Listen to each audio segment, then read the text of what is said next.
In today's video, we are going to talk about what I think is one of the most important isolated movements if you are someone that is having walking difficulties due to a neurologic injury. If you're new to this channel, I'm Tara. I'm a neurologic physical therapist, and on this channel we talk about anything and everything related to mobility, health, fitness, and mindset in the context of neurologic injury, with the end goal of empowering you with as many tools as possible to take ownership of your rehab and your health to live an overall more active, mobile, pain-free, happier, healthier life. And today, the movement we are going to talk about is isolated hip extension with knee flexion. In other words, how to push your leg into the ground, which is important when we're standing and walking, with the knee bent. So as I just alluded to, this is a very, very important section in the walking cycle, and when not done correctly, can be one of the huge reasons why you might be having walking difficulties. So just a little bit of a quick review on the walking cycle. When we accept weight onto an involved leg or a weaker leg, the ground pushes into our leg and the leg responds by pushing back into the ground, which really requires a lot of those hip extensor muscles. However, as we're doing that, we are also bending the knee. So we call that kind of like heel strike to mid stance, that kind of portion of the walking cycle.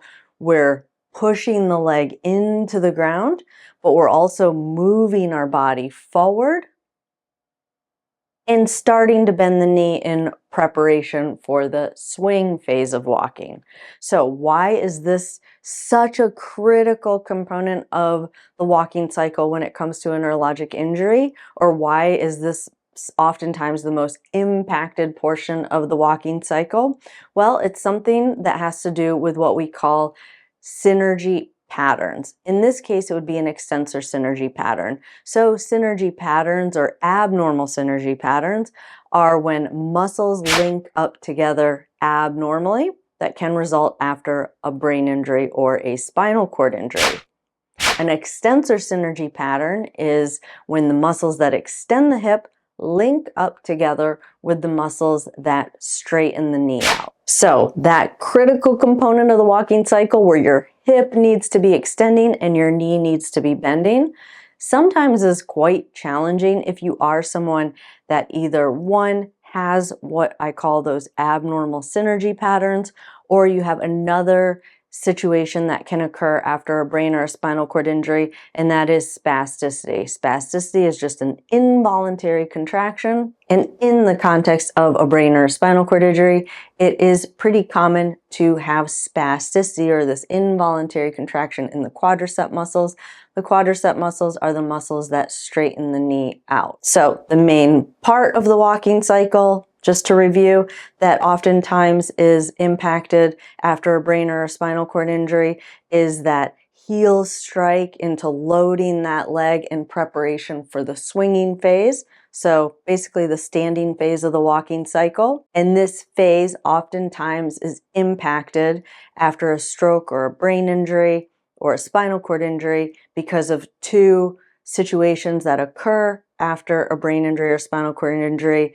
That is abnormal synergy patterns, in this case an extensor synergy pattern, and spasticity, and many, many times there is a combination of an abnormal synergy pattern and spasticity. So in this video, we are going to go over a progression of activities to work on isolated hip extension. So getting those hip extensors to kind of activate without having the knee extensors activate. So keeping the knee bent and isolating hip extension. Now, to make things easier for all of you to implement these exercises into your home exercise program, there is a PDF handout that will have pictures and descriptions of all of the exercises that we're about to go through. The PDF handout is available to our gold and our bronze monthly members. To learn more about our membership programs or to sign up, you can visit rehab-hq.com. But if you can't afford to be a member, I completely understand.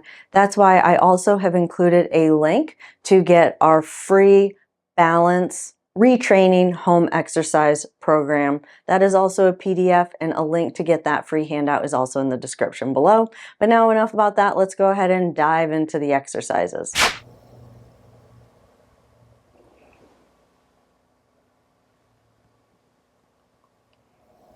So for this exercise, what we're working on, as I stated in the intro, is hip extension with knee flexion. The key to this exercise is to try and think about pushing your heel straight down. Now, for some of you, you might need help to get the leg bent up into this position. You can just help it using your other arm or using your other leg. I'll show you that in a minute. But then the focus is if the leg tries to shoot out, you want to think about not pushing quite so hard. So I'm going to show you kind of like the full range of motion, meaning getting that hip up as high as possible. But if you go to do that and your leg shoots out, just don't lift up as high. In other words, don't push down quite so hard. Find the amount of effort you can put into it where the leg does not shoot out. If you do have help, it is helpful initially just to let someone hold your foot a little bit, but eventually you want to work to the point where someone's not holding your foot, because if your leg is shooting out, that means that those hip extensors are linking up with those knee extensors, and that's what we're trying to move away from or trying to kind of unlearn. So initially, if someone needs to hold your foot just so you can kind of feel it a little bit, but as quickly as possible, you want to be able to try and do this without that foot shooting out. If that means you have to put less effort into it or lift up a little bit less high, then I would start there. All right, so let me show that to you again. Two ways that you can bend your leg up is just to grab it with your other hand and pull it up, or what a lot of people do is they just kind of or other foot up and kind of pull it up.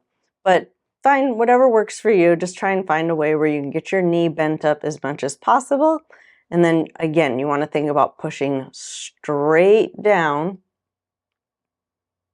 and just kind of lifting one hip. You almost want to visualize yourself rolling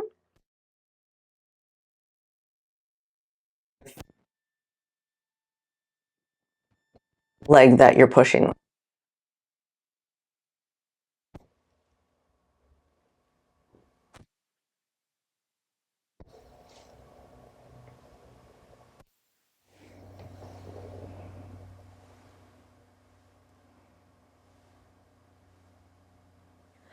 All right, now for this exercise, this is actually a progression from the previous exercise. So if you can visualize yourself walking, when you're actually taking a step, that leg is already kind of in an extended position, or it's kind of almost a little bit behind you. So this would be the next progression. It's a little bit more challenging in this position, in my opinion, because you're at what we kind of call like end range of hip extension. But once you master the method with both feet on the ground, you want to try and do this with the hip in an extended position and kind of almost pushing it into hyperextension a little bit. So it's going a little bit past neutral. Again, really trying to think about pushing straight down. If your leg is shooting out, same thing I mentioned in the previous exercise, try and think about putting less effort into it or lifting less high. If at the very least, all you're doing is activating those hip extensors without the leg shooting out, or those glutes without the leg shooting out, then that's progress. So that means that you might not even feel your hip come up at all, but it's starting the process of you learning how to activate those hip extensors without the knee extensors. So you're going to start by placing your foot kind of up on a step if you're on the shorter side, and then pushing down. So you can see my hip's not going to come up very much because I'm kind of already at like what we call end range or closer to end range of hip extension. But you're just trying to get that very last little bit, activating those hip extensors in that position without your leg shooting out. If you find that your leg is shooting out, just put less effort into it. Try not to push down quite so hard.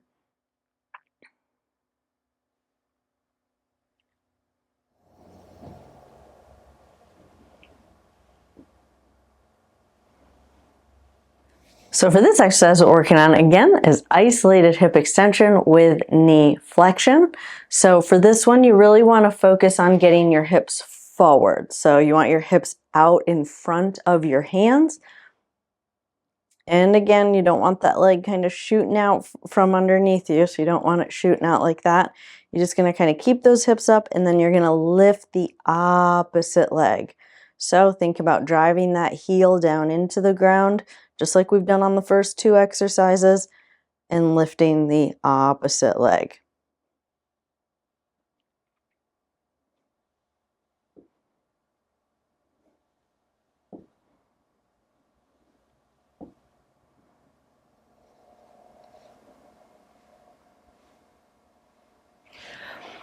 All right, for this exercise, we're using a machine or a piece of equipment called the Core Max. It's a pretty cheap piece of equipment that does a pretty good job doing a variety of different exercises. I've shown a lot of exercises with this. I've actually done a complete video on ways to use the Core Max. You can just put in the YouTube search bar Rehab HQ and Core Max, and you'll be able to find that video. Now, in some variations that I've shown of this exercise using the Core Max, I show it pushing the Core Max up against the wall. So putting a wall in front of it, because it is so common that someone's leg will shoot out and kind of push the machine forward. But for this video, I really want you to work towards not having something in front of it, so that you have to work on pushing straight down without that leg shooting out.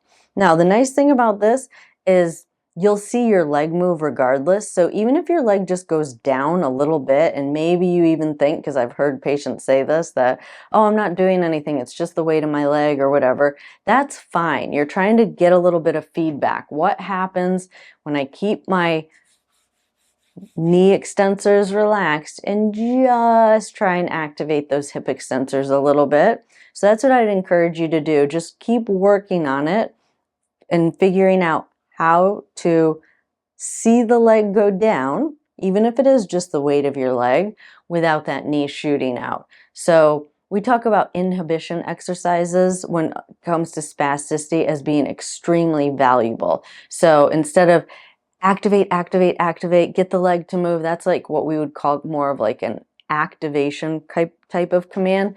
It's so beneficial to be thinking about like inhibition type commands. So relax, let the leg relax. That is a much more successful way of talking to yourself when you're in the early stages of trying to get the overactive muscles or the spastic muscles or the muscles that are creating that synergy pattern that you don't want activated, trying to get those to relax a little bit, is using more kind of like passive or inhibition type cues in your head. So just relax. Let the leg fall. Let the leg fall. Let the leg fall.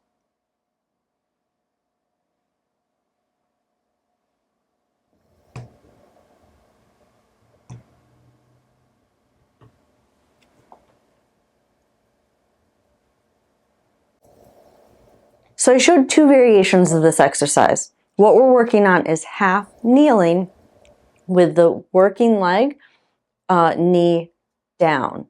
Now, again, you can see just looking at the position, the hip is extended and the knee is flexed. For some people, this is going to be easier than some of the other exercises that I've shown because of the fact that the mat is actually helping to keep your knee bent. But for some of you, your hip muscles just are so like kind of unlearned when it comes to being able to activate those with the knee bent, that it's going to be much, much harder, even though it looks easy. So the reason I tell you all that is, if it's easy, great, kind of do the harder variation. But if you cannot maintain the position to lift your other leg like I show, or to not hold on to something, then hold on to something for support. You're still going to get a ton of value out of this exercise. So again, don't assume you can do it, but also don't assume you can't do it. Because for some people that can't have difficulty walking, I've found this exercise to be easy because it does keep the mat does keep the knee bent. Okay, so let me show that to you again. You can see if you're going to use a wall for support, put the wall on the side of the leg that you're working, and you can kind of lean into it even a little bit. Once you get good at that, you can move to not holding on, which for some of you is going to be extremely challenging.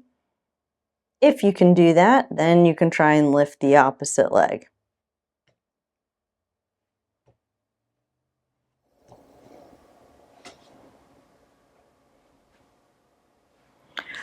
And then for this last exercise, again, we're kind of using the mat, again in this case, to help keep that knee bent. So the working leg is the leg that's up on the mat. You can see kind of what I talked about at the beginning, that we're working that standing phase of the walking cycle, but using the mat to help kind of emphasize keeping the knee bent. And then you're just kind of going to do a forward-backward step with your opposite leg. Try not to keep the hips back. Right? So the whole goal for this one is to really think about extending that hip. So I do see that quite a bit for those of you that have this issue where you can't isolate hip extension. So again, try and keep that bottom in and almost think about moving those hips forward as you step forward.